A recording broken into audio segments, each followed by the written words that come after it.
mais um episódio do Pode A Mais, o podcast do Portal A Mais.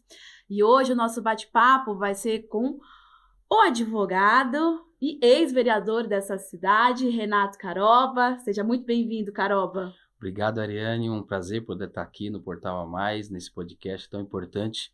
E sucesso nessa iniciativa. Acho que é importante a gente ter canais de notícias e de debates que possam falar das questões da cidade, do Alto Tietê como um todo. Você está de parabéns, sempre acompanhei o seu trabalho. Acho que você está... Acho não, né? Você está de parabéns, desejo muito sucesso mesmo nessa nova empreitada. Obrigada, Caroba. O legal é que, assim, eu já, enquanto jornalista, né, nós já fiz várias matérias. Você, enquanto vereador, foi vereador aí por 2 mandatos, não é isso, Caroba? Fui por 2 mandatos, de 2013 a 2020, né? Fui eleito em 2012, depois fui reeleito em 2016. Então, e nesses dois mandatos nós conversamos bastante, né? Assim, bastante. Eu nem gosto de falar. E eu menos, né? Então, imagina. Então empatamos. Verdade. Mas é importante salientar que, né, além da história política, tem a história do profissional aqui na nossa cidade. Conta pra gente como é que você chega aqui em Arujá. Ariane, eu tenho 41 anos, eu nasci em 82, né? E vou fazer 42 anos agora, dia 18. Estão todos convidados a me dar presente, fiquem em paz. Tá todo mundo convidado, inclusive o Portal A Mais. Mas eu vim para cá muito cedo, vim para Arujá, vim no Jardim Real, eu nasci em Guarulhos, vim para cá muito cedo. E minha família se instalou lá, e logo no começo de infância mesmo, com 12 anos de idade, eu cuidava de carro na feira, por exemplo. E depois, aos 16 anos, como muitos da cidade, como muitos jovens da cidade, muitos adolescentes na época, fui catar bolsa na PL, né? Fui CAD na PL, no clube de golfe. Acho que várias pessoas você conhece que já trabalhou naquele clube de golfe. Depois eu fui office boy aqui com o professor Emerson, meu professor de matemática lá do Jardim Renata. Fui office boy, trabalhei na Regilane, trabalhei na BER, sempre joguei bola na cidade, e modéstia à parte, joguei bem. Continua jogando ainda não? Jogo todo domingo eu tô lá no terrão do Macaxeira, lá no Jardim Real, sempre tô lá com a rapaziada. Eu tô na fase assim, antes a gente ia pelo futebol, né? Agora a gente vai mais pela resenha depois do futebol, que é o mais importante. Encontrar os amigos, conversar. Mas enfim, aí eu fui aluno do Senai Mogi, a vida inteira eu sempre estive muito proativo, seja profissionalmente ou no dia a dia, convivendo com a cidade mesmo, no bairro, com os amigos. Então, assim, eu sempre... Seja até na militância também, que você começou bem jovem, né? Olha, eu fui candidato a vereador em 2004. Eu tinha 20 anos. E aí eu fiz, né, como é o processo eleitoral, eu fiz 21 anos no período eleitoral. Olha só. Primeira vez. E fiquei como primeiro... Mas aí que começa a política na sua vida, não? Assim, eu sempre não sabia que era isso, um militante, né, político, mas eu sempre, na discussão em casa, com a família, eu tenho parentes que são fundadores do PT no estado de São Paulo, fundadores do PT em Minas Gerais, eu tenho um primo que foi um dos primeiros vereadores do PT na capital, quando a Irondina foi eleita prefeita. Então eu via todos os primos dos meus pais conversando, meu padrinho lá em Minas, que aliás é candidato a vice-prefeito do PT lá na cidade de São João do Paraíso, lá no norte de Minas, meu padrinho conversando, de política eu sempre gostei muito. Mas quando militei em 2000 na campanha do PT em Arujá em 2000, meu primeiro voto, né, foi em 2000, e militei aqui em 2004, eu fui candidato, fui convidado a participar da reunião do PT, e aí de lá pra cá não parei mais, assim. Aí foi picado pela... Sabe assim, eu não consigo ficar indiferente, Ariane, com algumas questões, então acho que é isso que move a gente, né, porque se você consegue ficar indiferente, se você consegue não ligar para alguns problemas, é fácil você se esconder. Sim. Então, aquilo não me afeta, mas diversas coisas me afetam, sabe assim? Eu não consigo ficar em casa ou pensar apenas naquilo que é importante para mim, pessoalmente, sem ver o que acontece na nossa sociedade. Então, eu não estou alheio a essas questões da sociedade, e isso me incomoda. Você não consegue ver a deslealdade e não fazer nada, a injustiça, Aí você né? olha assim, você fala, aqui não tem nada a ver comigo. Não, tem, porque está me afetando, aquilo mexe comigo. A partir do momento que afeta, tem muito a ver com a gente. E aí, eu não consigo ficar... Eu não sou neutro, eu não fico em cima do muro, não tem esse negócio. Eu tenho posição, eu defendo aquilo que eu acredito, brigo pelo aquilo que eu acho que é injusto, e aí... Convicção. É convicção. Então, de lá para cá, desde 2004, eu sempre militei bastante. Agora, é lógico, Em 2004 eu fui candidato, perdi a eleição, fiquei o primeiro suplente do PT. O PT só fez um vereador naquela eleição porque tinha reduzido o número de cadeiras. Sim, Você lembra que hoje lembro. são 15, mas naquela época eram 10. Uhum. Se tivesse mantido o número de 15 cadeiras, salvo engano, eu teria sido eleito já em 2004 com 20 anos. Olha, disputa a primeira eleição e já... E teria ganhado a eleição. Fui muito bem, né, na campanha, apesar da pouca experiência, principalmente como candidato, era a primeira experiência. Importante salientar que a gente não tinha as redes sociais, né? A internet não era como a gente tem hoje, né? Não, a campanha era de 3 meses. 3 meses, que eu não sei, eu fico pensando como é que a gente faz loucura, tanto para o candidato como para o eleitor, ter campanha de 3 meses. Ninguém aguenta, né? Verdade. Mas aí eu... E de lá para cá, Ariane, depois de 2004, olha que coisa. 2004 perdi a eleição e trabalhando na BER, 2005 eu trabalhei na metalúrgica, e militava, ia nas reuniões do PT no todo o primeiro sábado do mês, as reuniões do partido, a gente conversava, participava das reuniões em São Paulo. E você sempre no PT? Sempre, na vida inteira. E quando foi em 2007, eu fui eleito presidente do PT de Arujá, por um voto. Teve uma disputa interna. Por um voto, eu sei a diferença que faz um voto, viu, gente? Juízo. Eu sei a diferença que faz um voto. Mas, enfim, por um voto, o seu Reinaldo Alvim, um dos fundadores do Sindicato de Servidores de Arujá, seu Reinaldo Alvim, disputou comigo e eu ganhei por um voto de diferença e fui eleito um dos presidentes de diretório do partido, um dos mais jovens do estado de São Paulo. Olha só. E aí, era presidente do partido, trabalhava na metalúrgica, saía e tocava o partido. E aí, enfim, foi aí que engrenou, na verdade. Porque aí comecei a ter responsabilidade, não só como militante, mas com a agremiação partidária mesmo, né? Eu comecei a ter funções, né? Então, ter função de ter que cuidar de toda a estrutura do partido, cuidar da chapa, cuidar da organização das reuniões, enfim, tudo isso. É legal a gente contar a história, porque, assim, tem muita gente jovem, né? Ou até aquelas pessoas mesmo que te conhecem, mas como vereador, mas não sabe da sua trajetória, né? Por tudo que você já passou para chegar aonde você chegou. Você sabe, Helene, que uma vez, na campanha passada, eu acho, eu fiz um vídeo. Eu não sei como é que vocês chamam isso, não sei se parece que é um negócio que chama diamante, né? Que a pessoa vai falando tudo que pensa e sendo filmada e tal. Eu soltei, a pessoa vai pro Caroba, quem é você e tal. E eu soltei esse vídeo. Aí um rapaz parou na Câmara Municipal, um senhor chegou e falou assim, poxa, Caroba, vou concordar com isso que você tá falando. Ele falou assim, poxa, Caroba, eu vejo você na campanha, assim, vejo esse negócio do Caroba, político e tal. Eu não sabia dessas histórias todas aí, né? Pô, você criou lá no bairro, você chegou a cuidar de carro na feira, foi quieto, trabalhou em metalúrgica e tal. Eu falei, as pessoas têm uma imagem, né? Porque as pessoas não acompanharam, né? Acho que esse cara saiu assim, né? Surgiu na política. Não, eu vivo a cidade diariamente, há 41 anos já, praticamente. Exatamente. E teve a oportunidade aí, né? Durante 2 mandatos, de ser vereador, ou seja, 8 anos de muito trabalho. Olha, Ariane, eu fui eleito em 2012, tomei posse em 2013. E de lá para cá, esses 2 mandatos, foram 2 mandatos muito diferentes no sentido de ação. Porque em 2013, ainda com uma certa inexperiência, muita vontade, mas uma certa inexperiência, você vai acabar, às vezes, atropelando alguns processos, às vezes você se excede em algumas questões, às vezes você acaba... atuando de forma que você parando hoje, você fala, opa, puxa, aqui eu poderia ter feito melhor. Eu percebo, né, com essa vivência que eu já tenho no jornalismo, que quando a pessoa entra, né, pela primeira vez, não sabe que tem ali os trâmites burocráticos, que não é simplesmente, eu quero que faça, vamos pegar um exemplo aqui bem fácil, eu quero que faça um tapa-buraco, por exemplo, uma coisa simples, né? Na nossa cabeça, na cabeça de quem está entrando, até do próprio munícipe. Mas não, você tem que fazer uma solicitação, a solicitação tem que passar pelo setor, né? É burocrático. Imagina outras coisas, né? Mais complexas. Eu acho, Ariane, que, assim, apesar que eu sempre fui um cara muito estudioso nessa questão da legislação e das casas legislativas. Por exemplo, quando eu entrei, praticamente eu sabia de cor o regimento interno. Você acompanhava as sessões, você lembra o trabalho que eu dava para os presidentes. Inclusive, uma vírgula, né? Fora do lugar, essa pessoa... Mas não, porque é o seguinte, o regimento interno é aquilo que garante o funcionamento da Câmara e garante que todos possam ter, pelo menos essa é a ideia, as mesmas condições de trabalho e de atuação. Quando um grupo político manda na Câmara, ou preside a Câmara, e tem uma... Porque a Câmara... O que é a Câmara Municipal? O que é uma Câmara Legislativa, na minha opinião?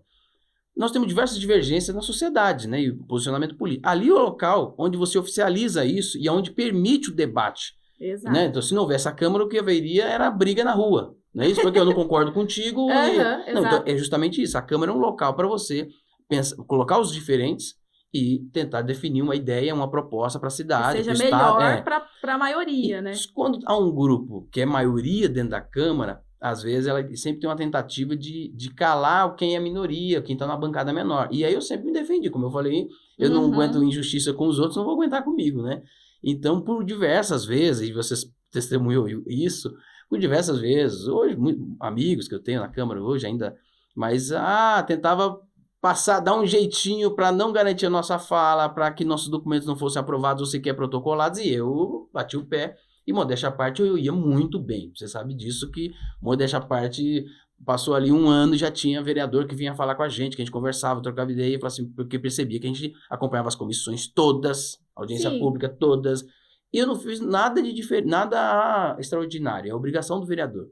A discussão é que tem alguns que conseguem cumprir com a sua obrigação, outros não, né? Não fiz nada extraordinário, mas Fiscalizou. é isso. Orçamento, por exemplo, como é que o cara é vereador? Como é que a pessoa pode ser vereador e não tem que ser expert em orçamento, ser economista ou especialista em orçamento público? Não. Poxa, mas você está votando a autorização para o prefeito gastar o dinheiro que é arrecadado. Minimamente, você tem que parar para pensar nisso. Você tem que pensar, olha, eu estou dando autorização, estou dando cheque, nós vamos receber tanto e eu vou gastar assim. E você, vereador, você não vai opinar nisso? Aliás, para 2025, a projeção aí... 700 milhões. 700 milhões. É uma dobra praticamente do orçamento. Sim, quando você estava vereador, era... O último que eu aprovei, salvo engano, 350, 360 milhões. Acho que era isso. Então, assim, olha a responsabilidade. Dobrou o orçamento e é legal, parabéns por isso, a cidade está crescendo. Mas o fato é, ter muito dinheiro não permite, não é garantia também, de falar assim, olha, dá para fazer tudo que a gente quer e gastar a qualquer custo. Eu, por exemplo, tenho diversas discordâncias do que vem acontecendo em algumas questões da cidade, que envolvem, inclusive, gasto desnecessário, na minha opinião. E aí, essa é a hora do vereador opinar. É a hora que ele fala assim, olha, na saúde é tanto, além do mínimo, que 15% precisamos gastar, quanto mais vamos fazer? Além do mínimo na educação, 25%, quanto mais vamos fazer? Além do renda mínima, 2%, quanto mais vamos fazer? Sim. É a hora que o vereador discute, porque senão você vai ficar lá só chancelando o que o prefeito, o que o executivo manda, né? Eu acho isso um papel muito ruim, se o vereador se permite fazer isso. Eu acho um papel muito importante o vereador fazer, que é simplesmente fiscalizar e propor lei. Até porque o vereador, ele tem por obrigação andar e sentir a necessidade da população. Claro, não vai dar para você chegar e atender ali, porque a demanda é X. Você não vai conseguir atender aquela pequena demanda, mas assim, dentro do que mais está fazendo falta na cidade, é propor. Então, Ariane, naquele segmento. E eu concordo com você no seguinte sentido. Olha, você tem, são 15 vereadores, certo? Uhum. Com certeza, se você for uma conta simples assim, com certeza você tem ali, as pessoas não entendem isso, que o voto ele é coletivo, o partido é o partido quem elege, que as pessoas não são eleitas sozinhas. Sim, até porque se assim fosse, nós teríamos 15 vereadores. Se a gente colocar uma média de 1.000 votos cada vereador, então quer dizer, ali teria representado apenas 15 mil votos, 15 mil pessoas, e o restante, perdeu a eleição, não tem direito a opinar? Por que eu falo isso? Porque ouvir a população não é ouvir apenas o seu eleitor. Porque você não é vereador do seu eleitor, você é vereador da cidade, daqueles que votaram em você e daqueles que não votaram. Exato. Então, essa ideia, porque às vezes senão a gente fica ali, fica apenas um clientelismo, assistencialismo, que é assim, não, eu vou atender aqueles que votarem em mim. Não, aqueles que votarem em você, talvez você tenha um contato mais fácil. Sim. Mas isso não quer dizer que ele é uma pessoa que você tem que dar prioridade naquilo que é público. Não, o que é público é para todo mundo, né? Então... Exatamente. É até legal você explicar isso, que, por exemplo, o que acontece? Às vezes as pessoas, elas ficam assim, nossa, mas aquele vereador teve menos votos e ele foi eleito, né? Explica isso para o pessoal, você que vivencia aí, né, essa situação. Por que às vezes um candidato tem, vou chutar aqui, 400 votos e consegue entrar e aquele que teve 600 não consegue? Putz, é legal a sua pergunta, e eu adoro isso. Inclusive, o meu TCC, quando me formei em Direito, foi sobre reforma eleitoral. Não, é porque isso gera muita dúvida para a população. Olha assim, primeiro as pessoas têm que entender que eu não estou querendo que as pessoas concordem ou não, só estou colocando como é que ela é hoje. Que o voto ele é do partido. E que ninguém fala isso, ele não é uma pessoa. Olha que coisa curioso. Não, mas eu voto na Ariane. Eu voto no Caroba. Tá, mas você está contribuindo por um coletivo. Sim. Por quê? Vamos imaginar que nós dois somos do mesmo partido. Nós dois somos do mesmo partido. E nós lançamos só nós dois candidatos a vereador. E aí, para fazer um vereador, tem que atingir o que é chamado quociente eleitoral ou coeficiente eleitoral. As duas palavras são corretas. Para fazer um vereador, você precisa atingir um número mínimo que é tirado, que é obtido pelo número de votos válidos dividido pelo número de cadeiras. Então, para ficar fácil aqui para todo mundo, vamos dar um exemplo aqui. Vamos supor que 45 mil pessoas, 45 mil eleitores foram lá na urna e escolheram alguém. Escolheu você, escolheu qualquer candidato. Esses são os votos válidos. Então, você pega 45 mil e divide por 15, dá 3 mil votos, certo? Esse é o chamado quociente eleitoral ou coeficiente eleitoral. Toda vez que o partido atingir esse número de 3 mil, ele indica um. Então, esse exemplo nosso. Então, quer dizer que nós dois do mesmo partido, precisamos atingir 3 mil votos, certo? Para entrar um de nós. Sim. Aí você, na história de Arujá, tem 2 mil votos. Nunca ninguém teve 2 mil votos. A Ariane teve 2 mil votos. E eu tive... Não é minha intenção, gente. Não é minha intenção. É só para dar como exemplo. Então, vamos supor que você 2 mil votos. E eu tenha 500. Nós não atingimos 3 mil votos. Então, você vai ser a mais votada da cidade e não entra. Por quê? Porque nós não atingimos o mínimo necessário para poder indicar um do partido. E aí, do outro lado, vamos supor que outro partido tem lá 4 candidatos e cada um deles tiveram 1.000 votos, aliás, 3 deles de 1.000 votos e outro com 1.001. Então, uma pessoa com 1.001 votos teria sido eleita naquele partido e nós dois aqui não teríamos indicado ninguém. Você com 2.000 votos teria perdido a eleição.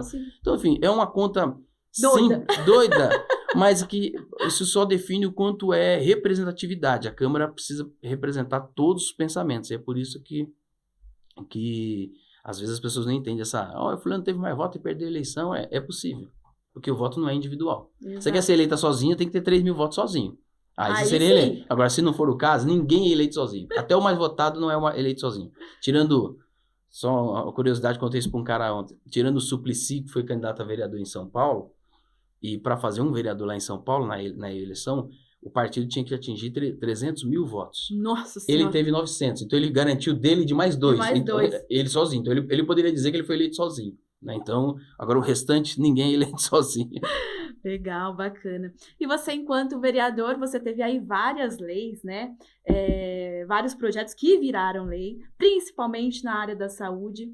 E eu gosto, eu pude acompanhar esse que é a presença das doulas, né? No pré-natal e nos partos. Isso é muito bacana. Eu falo isso porque você sabe, eu fui assessora na área da saúde, durante 3 anos e meio acompanhei um processo magnífico que foi a criação da UTI neonatal na Santa Casa de Suzano, onde eu aprendi muito. E aí, quando eu vejo essa sua propositura lá atrás e que virou lei, então eu fiquei muito feliz.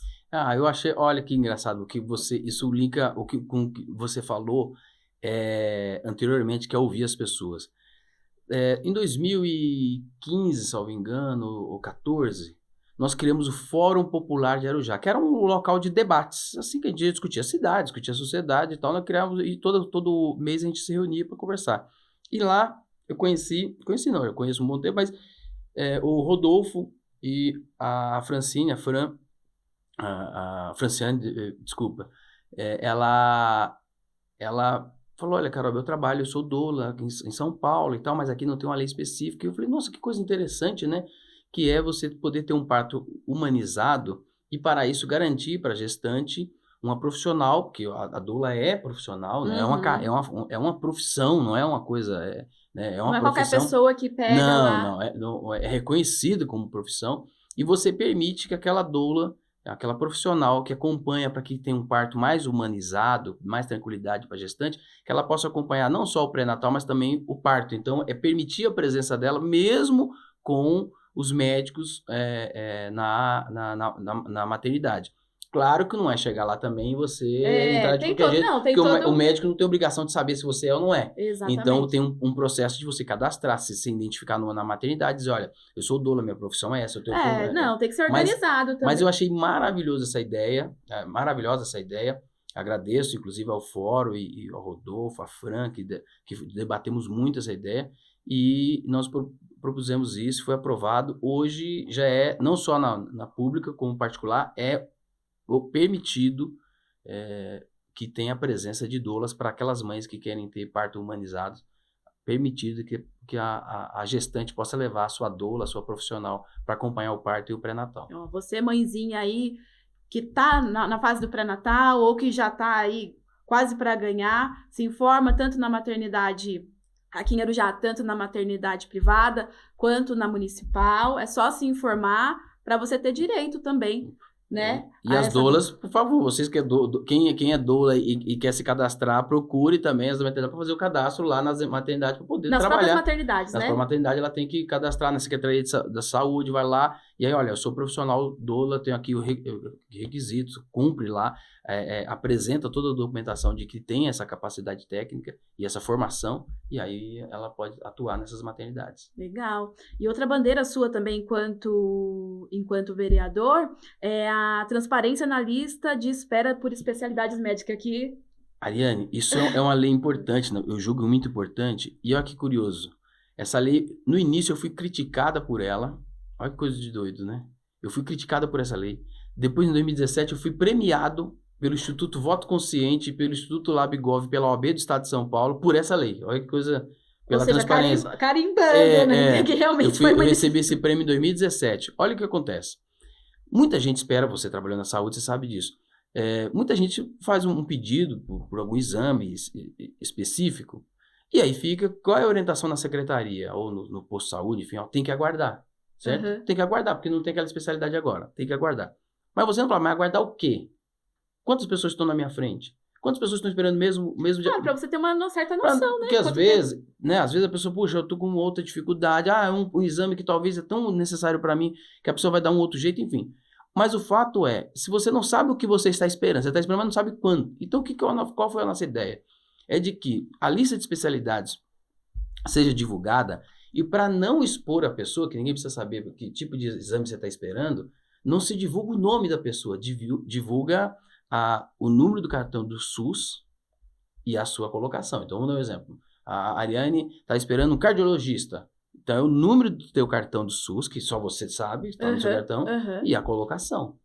Caso o seu caso, se o teu caso mais for urgente, permite você furar a fila a partir de um parecer médico. Entendeu? A partir de um parecer médico. Agora, o que tem acontecido, Ariane? Eu estou muito preocupado com isso. Tem acontecido que aqui as pessoas estão aparelhando o sistema de saúde. Então, essa lei agora, a prefeitura não está cumprindo. Olha que absurdo. Se você entrar na gestão anterior, não estou reclamando disso, não estou parabenizando a gestão anterior, porque é uma lei, tem que...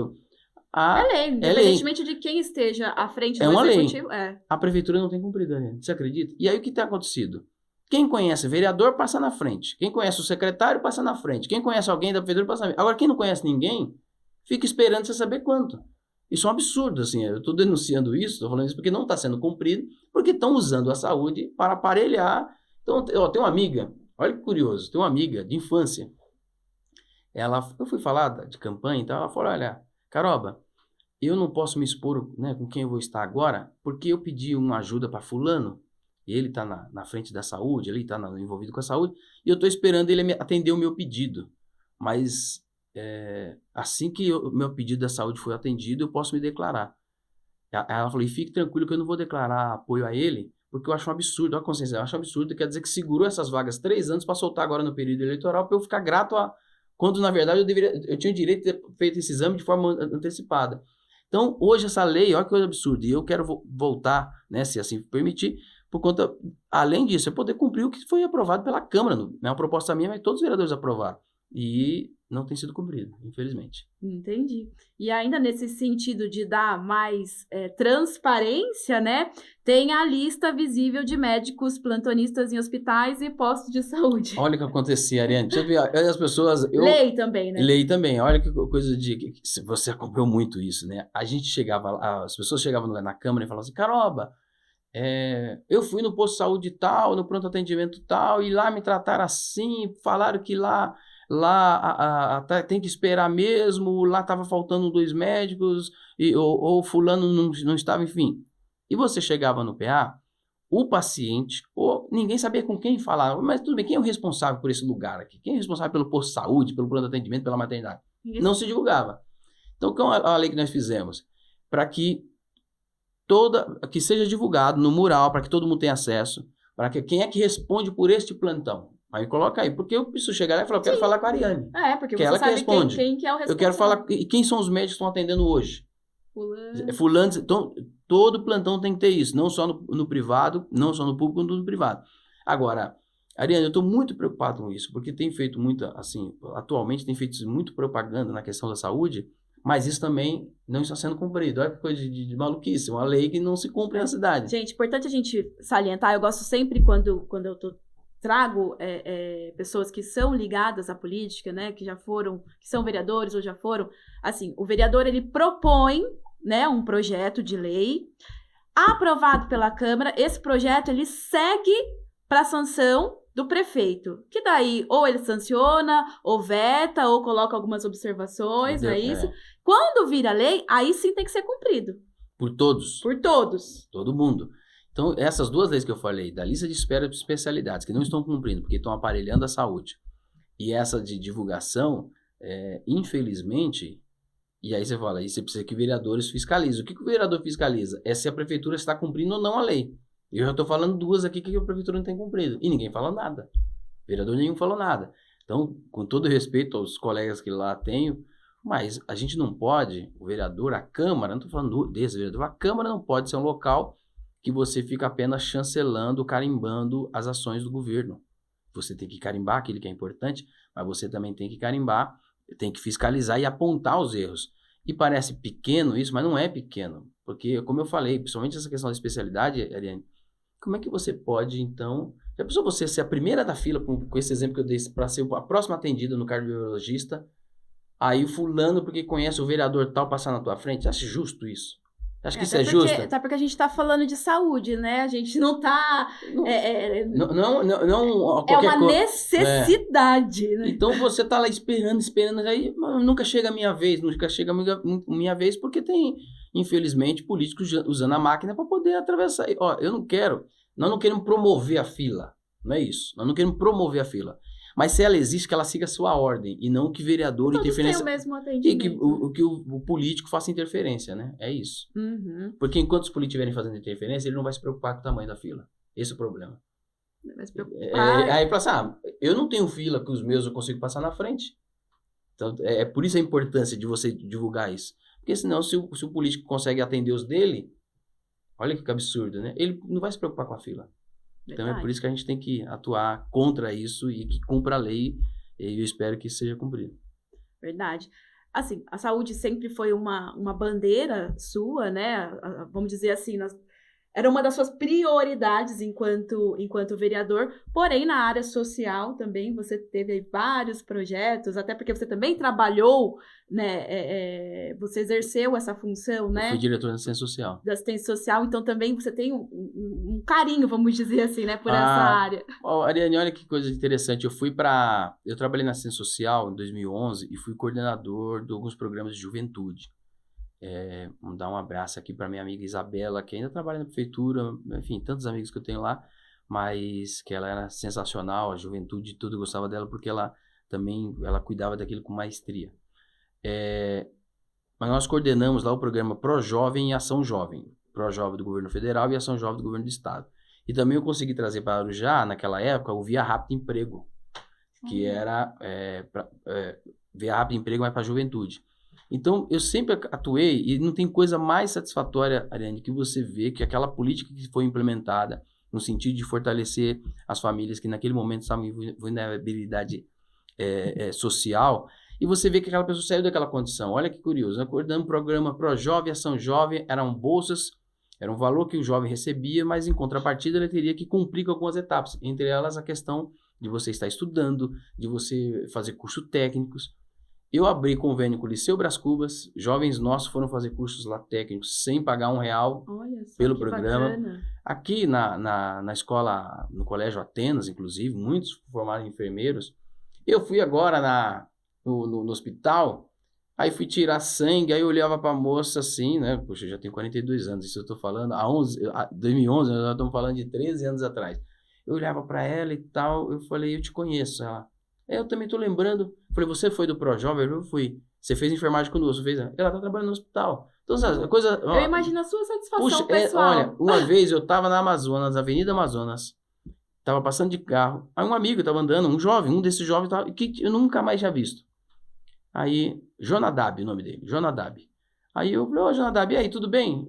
Você sumiu? Ele falou, poxa, Caroba, eu fiquei 3 meses no Rio de Janeiro, esse tempo todo lá no Rio de Janeiro e tal. Eu falei, mas ficou fazendo o quê? Ele falou, na plataforma da Petrobras. Ele fez técnico de segurança de trabalho conosco. Que bacana. Então, assim, isso foi muito legal você ver. Gratificante saber que realmente seu trabalho, você plantou a sementinha eu acho, e elas acho maravilhoso. Uma vez uma senhora passou mal na assistência social, nós chamamos o SAMU. O enfermeiro chamou, era do nosso programa. O enfermeiro era do nosso programa. Olha, que coisa que já estava no SAMU. Então, assim, eu acho muito legal isso. E fez esse trabalho. E na última, como vereador, propus uma lei, em especial na época, no período de pandemia. Aqui nós temos a lei do renda mínima, que garante 2% para as famílias, 2% do orçamento destinado para as famílias, para programa de transferência de renda. Mas o que aconteceu? Na época da pandemia, todo mundo, às vezes as pessoas participaram ali de 2 anos do programa, não poderiam participar mais. Né? E é natural, que o programa tem os seus critérios. Mas na pandemia, os critérios precisavam ser revistos. Porque tudo a pandemia, o mundo parou, quebrou, né? várias regras, né? Sim, é isso. Sim. E aí nós criamos uma lei para que criasse condições especiais para essas famílias, que muitos tinham acabado de sair do renda mínima, não tinham condições de voltar e estavam precisando voltar. Então nós criamos um outro regramento para o renda mínima para poder garantir aquelas famílias, em especial, passar para aquele problema da pandemia, passar para aquele período e conseguir voltar para o programa.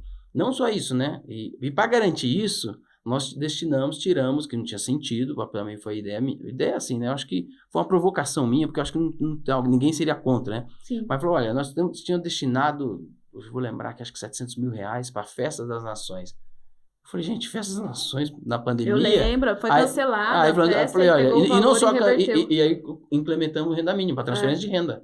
Então, porque além das pessoas precisarem comer, o comércio também precisava vender para tentar se manter um pouco, né? Então, é você gerar economia. Então, eu acho essa questão social é muito importante, eu acho que é importante investir e dar retorno, e é um retorno muito gratificante. Aliás, final do ano passado, saiu uma pesquisa importante, agora estou em dúvida se foi no final do ano passado.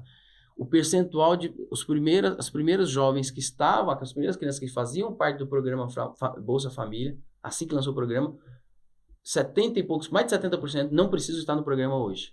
Olha só, isso é então, muito assim, bacana. É essa a ideia de a pessoa passar pelaquela necessidade, ter condições de sair e não precisar novamente desse programa. Essa é a ideia. Eu acho que a política pública ela tem que ser assim. Você não pode apenas doar. Eu costumo exemplificar. Você não tem que só dar o peixe. Você tem que ensinar como é que pesca. No primeiro momento você dá o peixe para você matar a fome daquela pessoa. E depois você ensina como é que ela vai pescar. É você criar condições para que essa condição de vulnerabilidade ela não se reproduza, não se repita.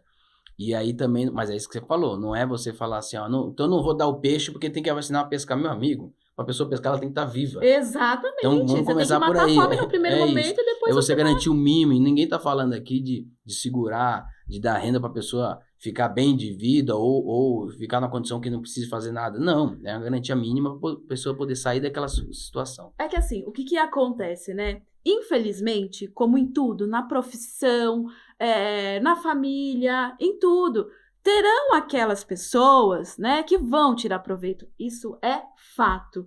Mas não pode deixar que um estrague o restante. Aline, essa sua fala é importante. Teve uma matéria que em determinado estado, o prefeito da cidade estava recebendo o programa Bolsa Família. O prefeito estava recebendo.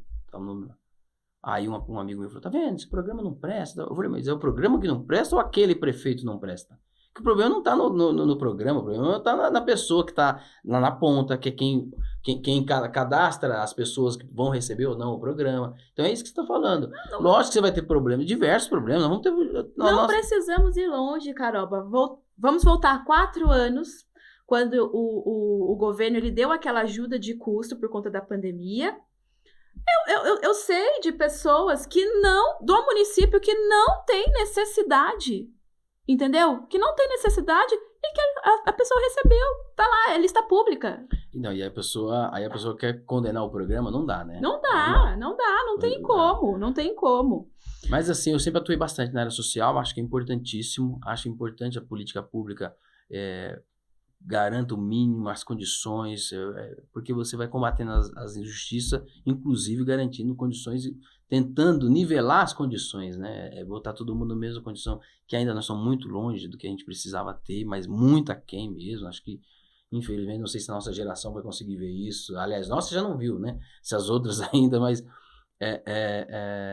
mas eu acho que é uma luta que você não pode encerrar, não dá por encerrada, não. Você tem que continuar não dá lutando. pra gente falar assim. Outro exemplo que eu gosto também, quem me conhece sabe. Você é um passarinho, tá um incêndio na floresta, você carrega a sua aguinha no bico e você vai lá jogar. Mas você não vai conseguir. Não, mas eu tô fazendo a minha parte. A gente não pode nunca, né, diante dos obstáculos, das adversidades, a gente não pode desistir dos nossos ideais, dos nossos princípios. É isso. Eu tenho essa leitura. Tem muita gente que fala, poxa, mas você ainda fica militando e tal. Gente, se é isso que me move, se é isso que se me incomoda, eu não posso aceitar. É isso. Então, exatamente. Isso é uma coisa que me incomoda. Eu vou fazer a minha parte. Exatamente. E você está atuando no direito e continua, você está trabalhando, você está assessor? Eu deixei de ser vereador em 2020, né? Eu fui candidato a prefeito na última eleição. Importante salientar, na última eleição você foi candidato. Eu fui candidato a prefeito na última eleição, foi uma experiência gratificante, uma experiência... Já tinha sido candidato a vice lá em 2008. Mas eu fui candidato a prefeito e terminou a eleição.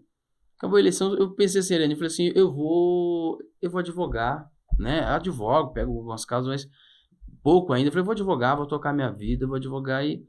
Mas aí, o deputado Alencar, deputado federal Alencar, foi até em casa e falou, Caroba, você precisa... Queria que você fosse trabalhar comigo em Brasília e tal, me ajudar no sentido, né, de atuar no mandato. Eu falei, poxa, Alencar, eu tô tocar minha vida aqui, vou montar um escritório, vou advogar. Aí eu falei, não, eu queria que você fosse para lá, queria que você fosse... Aí aceitei o convite. A princípio eu não fiquei indo muito para Brasília, não. Fiquei em Guarulhos mesmo, no escritório aqui político. Falei, não, deixa eu ficar aqui mais perto. Mas depois, com a eleição do presidente Lula, aí eu fui trabalhar no governo. Aí eu fui trabalhar em Brasília, trabalhei na Câmara Federal a princípio, mas depois fui para o governo mesmo. Trabalhei na Infraero, era assessor da presidência da Infraero, nessa busca pela aviação regional. Coisa de absurdo. Mas o que você entende de avião, Caroba, né? Você pode falar, não, mas não é de avião, é de aeroporto, né? Então, você tem esses... Quem manda em avião é uma coisa, quem manda em aeroportos é outra coisa. E a Infraero, a empresa estatal com mais de 50 anos, o governo tem a ideia de desenvolver os aeroportos regionais, porque a gente tem muito aeroporto no Brasil, mas poucos regionais que consigam desenvolver a aviação regional, muito local ainda sem interligação com a passagem aérea, né? Sim. Então, assim, essa foi a ideia. E minha tarefa lá era dialogar via presidente, ou seja, assessorando o presidente Rogério Barzilai, que é o presidente hoje da Infraero, junto à Câmara. Então, o que eu fazia? Toda terça-feira acompanhava as comissões na sessão, principalmente a comissão de infraestrutura, comissão de transporte. Era na Câmara, era no Senado, era no Palácio do Planalto, pelo menos 2, 3 vezes por semana. Então, uma experiência, Ariane, sensacional trabalhar no governo. Saí agora, dia 1º de julho, foi recente, mas foi uma experiência imensa pela relação que fiz lá, as relações políticas que fiz. E estando lá, eu estive em Brasília trabalhando no governo, mas jamais deixei de atuar pela cidade. Então, você tem aqui, pela primeira vez na história de Arujá, nós vamos ter o Minha Casa Minha Vida. E foi trabalho meu, junto com o deputado e junto com o ministro Padilha. Estive no lançamento. Eu lembro, eu fiz até matéria. Você fez a matéria. Uhum. Então, assim, mas como assim, Carol, trabalho seu? É porque, gente, articulação. É articulação política. Você precisa falar, você precisa defender a sua cidade. E é isso que nós fizemos. Então, pela primeira vez na história, Minha Casa Minha Vida, foi trabalho meu. Nós vamos ter uma nova creche do residencial 100% com verba federal. Trabalho meu. O terminal de ônibus do Barreto, que infelizmente a prefeitura deveria ter feito algo melhor, muito mais estruturado. Mas a verba quem trouxe fomos nós. Nós brigamos agora pela antecipação do novo trevo da cidade. Nós temos a CCR Nova Dutra precisa fazer o novo trevo da cidade, mas a sua obrigação é só para 2034. Meu Meu Deus. Em 2034, nós não vamos conseguir sair da cidade, aquilo vai dar um nó. Sim, Então, hoje já é complicado. Tá difícil, imagina né? daqui em 2034. Está no contrato deles. Gente, o trevo da cidade, só pra vocês entenderem, é ali na saída, depois do viaduto ali, né? Para quem sai, Pra quem- a ideia é a seguinte, quem passa a ideia do novo trevo é a seguinte, para quem vai sair de Arujá, passa por debaixo do pontilhão. Isso. Então, o debaixo do pontilhão ali que a gente fala, ali seria mão única só para sair. Quem vai entrar na cidade passaria ali naquela interligação que tem entre a Mogi Dutra e a Dutra. Aí teria um novo viaduto. Então, a pessoa que está vindo de Mogi entraria ali, passava por cima. Nem entra, né? Não, Nem quem chega vai a entrar passar- na cidade. Isso. Quem sai de São Paulo, quem sai de Mogi quer ir para São Paulo, não precisava entrar em Arujá. Hoje tem que entrar, gente. Quem tá vindo ali de Mogi, pra quem não conhece, tem que passar, entrar Debaixo na do cidade, pontilhão. pegar aquele trânsito ali em determinado horário, tem engarrafamento, né? Por mais que já tenham sido feitas algumas mudanças que Sim, amenizaram. amenizaram. Mas mesmo assim, ainda a gente tem problema, porque não é aquilo. Você toma medidas paliativas, mas não tem Tem que ser uma medida estrutural, assim, estrutural. tem que não mexer, pra uma onde- reforma. Então, assim, nós conseguimos, a NTT já aprovou a antecipação da obra. Já autorizou, aliás. Olha, que Nós bacana. conseguimos isso, a NTT já autorizou. Aí, o problema é o que isso significa? Significa agora o seguinte, a CCR Nova Dutra, que é quem tem obrigação, ela precisa fazer essa obra. Qual que é o dilema agora? Esse é o dilema. A CCR pensa o seguinte, olha, eu vou tirar dinheiro do meu caixa para antecipar uma obra que minha obrigação era só para 2034? Sim. A briga dela é assim, não, minha obrigação é 2034, por que eu tenho que tirar do dinheiro do meu Fazer caixa agora? E aí, nossa briga é, e se o governo botar dinheiro?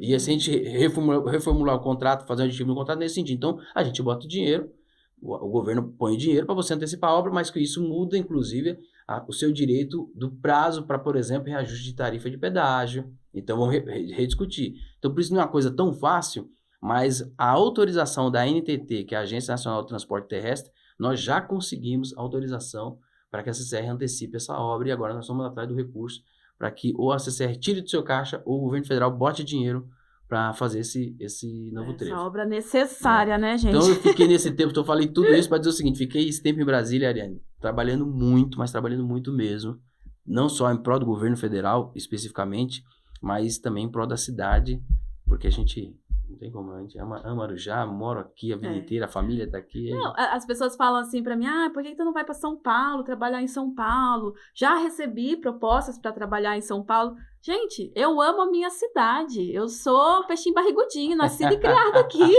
Eu amo Arujá. É igual o nosso hino, né?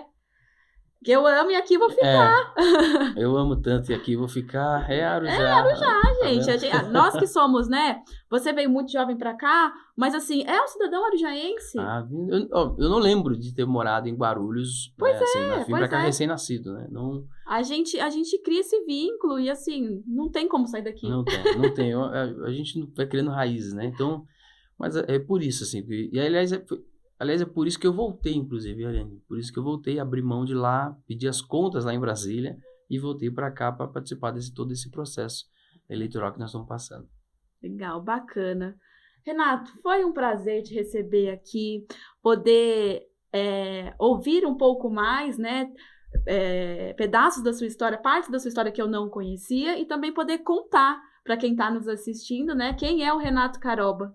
Poxa, Ariane, o prazer é todo meu.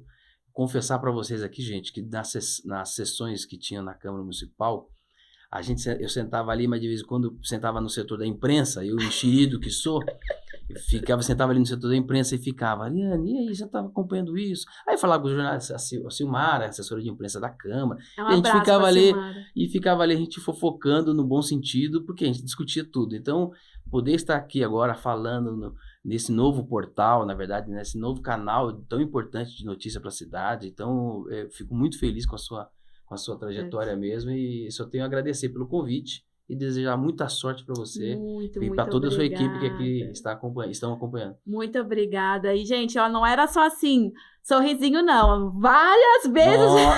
É que eu só quis falar da parte boa, viu, gente? Porque essa mulher, quando tá brava, não tem negócio de amiguinho, não. Eu vou cutucar, ela cobrava. Não é cutucar, eu vou perguntar. O meu papel é questionar. É isso. E você sabe que eu nunca fugi de nenhuma pergunta. Pode ficar à vontade. É por isso que a conversa rendia, né?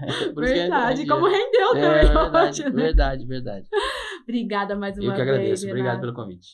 Gente, esse foi mais um episódio do Pode A Mais, o podcast do Portal A Mais. Até a próxima.